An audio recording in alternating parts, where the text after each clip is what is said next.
We've been waiting for this Ousmane Dieng game as Thunder fans, waiting for the number 11 overall pick in the 2022 draft to show a spark in the dark, a flash in the pan, if you will, and he went out there and did that with an exclamation point in the Thunder's preseason opener against the Charlotte Hornets. A big win for the team, but a bigger game for the fourth-year Frenchman, who was able to exhibit all-around impact in this one, 3-level scoring, and just impressive showing all around for a guy who has been in the middle of a lot of trade talks this offseason, been labeled as the odd man out on the Thunder roster. Does he still sit in these situations? We're going to get into that, his performance, his projected role for this year, and more today. But before we get into all of that, just want to say what's going on, guys. Gabriel Ebersole here with Thunder Digest, where 68% of you guys watching are not subscribed to the channel. Me and Bryson are working hard to update you guys with all things Thunder basketball, especially with this season about to ramp up. So make sure you're subbed up. We're trying to hit 8,000 subscribers before regular season tip-off on October 21st. Without any further ado,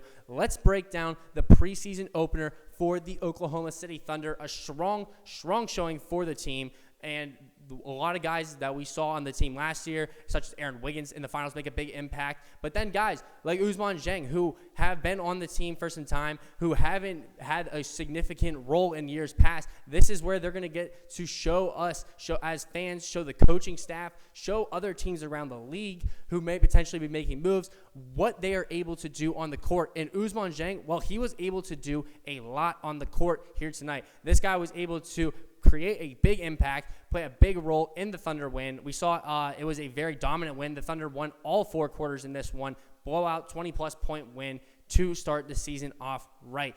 Ousmane Dieng, though, in his performance, 17 points, 8 rebounds, 6 assists. And that 50% right there, ladies and gentlemen, that you see, well, that encompasses not only the field, where he shot 7 of 14, but also the three-point line where he shot 3 of 6. This was a guy who, a three-pointer, has not been a very strong part of his game in years past. We're going to get into what he's done on the Thunder a little bit later and how that plays into these trade talks around him.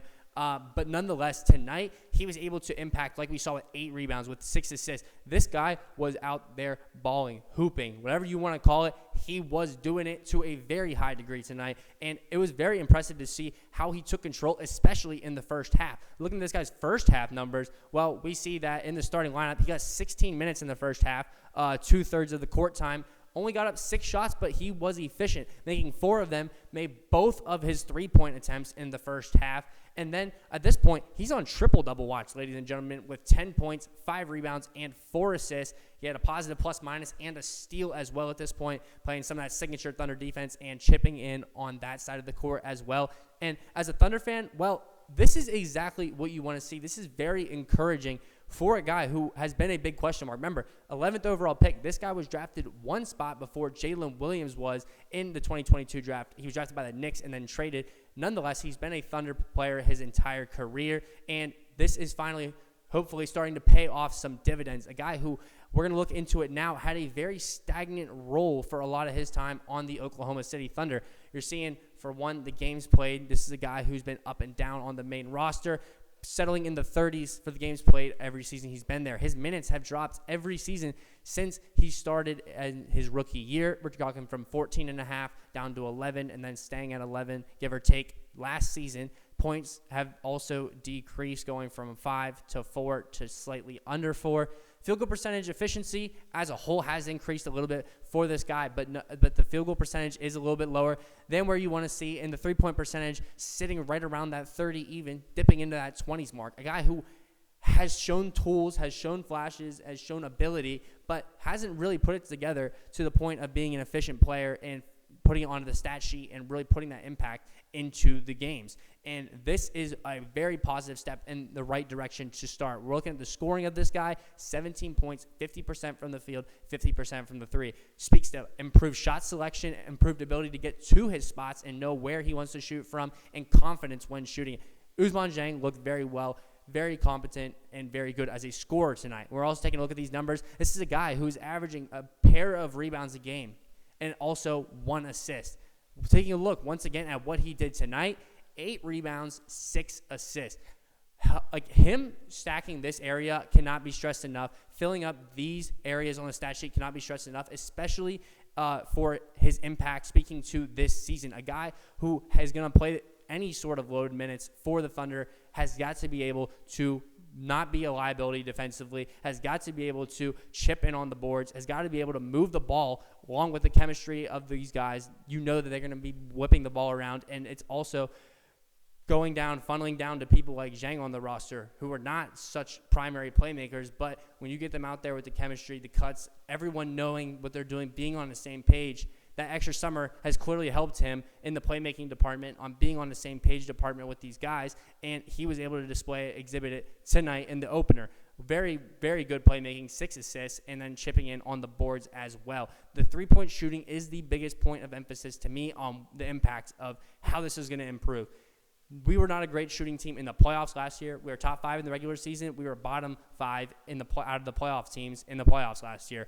If Dieng is able to be a consistent and competent shooter, he's going to see more minutes that way, especially being a wing. These guys are getting a lot of catch-and-shoot opportunities with primary ball handlers being Shai, J-Dub. You know that these guys drawing attention from defenses. Shai drawing a lot of double teams from defenses.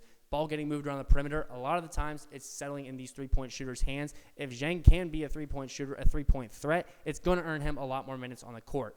Conversely, him shooting lower percentages like we saw at the beginning of his time in Oklahoma City probably is why his minutes also decreased. I mean, along with other factors of the guys they brought in, the improvement of the team, and all that, etc. But nonetheless, him not shooting the ball well in his first 3 years in the league, it did not help him see more court time. And this could be something that we can look into, as the Thunder did not add any real shooters this offseason. They stayed largely with Isaiah Joe and Lou Dort being their primary three-point guys. So this is a realm where a lot of reinforcements could step up for the Thunder and get court time subsequently because of it. Now, when we take a look at what the Thunder got up next, taking on the Dallas Mavericks tomorrow night at 8:30 in the second preseason game of the season. We know the Hornets were not the best team in the league last year. In fact, a very bottom-feeding team. They played LaMelo tonight. They played all their guys, all of that.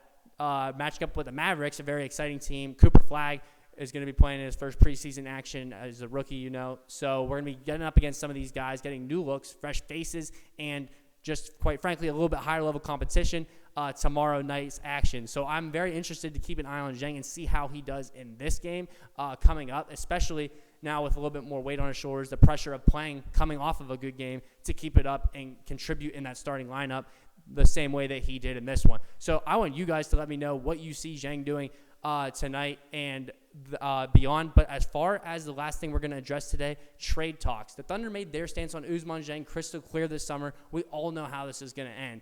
Headlines like this insinuating that Dieng was going to be moved, especially as a part of, they're going to commit between Lou Dort, Cason Wallace, leaves Ousmane Dieng out very much. They re-signed Jalen Williams, restructured his deal, and then the other J-Dub as well from his draft class, and Chet Holmgren. All three of the guys on the Thunder besides Dieng in the draft class ended up getting that extension, and that is a lot of speculation surrounding that he's not going to be extended, that they're looking to move him, and I could see that still happening, even with a performance like this, boosting the trade value, and then they move him at the right time. Would be a very Presti-like move to stay ahead of the curve, to keep draft picks up, you name it. The Thunder are always usually ahead of the game in the GM department, making moves department. So I think this is still something that we do need to keep an eye on, trade talks regarding Dieng. But if he keeps playing to the best degree that he can, which is what we saw tonight, a guy who's impacting all assets on the team and areas on the floor. If he's able to keep that up, it's going to make him a lot harder to move. So that's just something to keep looking into. I want you guys to comment how many points Dieng is dropping tomorrow against the Mavericks, and I'm going to be back to follow up with you guys. Subscribe to make sure you catch me and Bryson in the next one. This has been Gabriel Ebersole with Thunder Digest. Peace.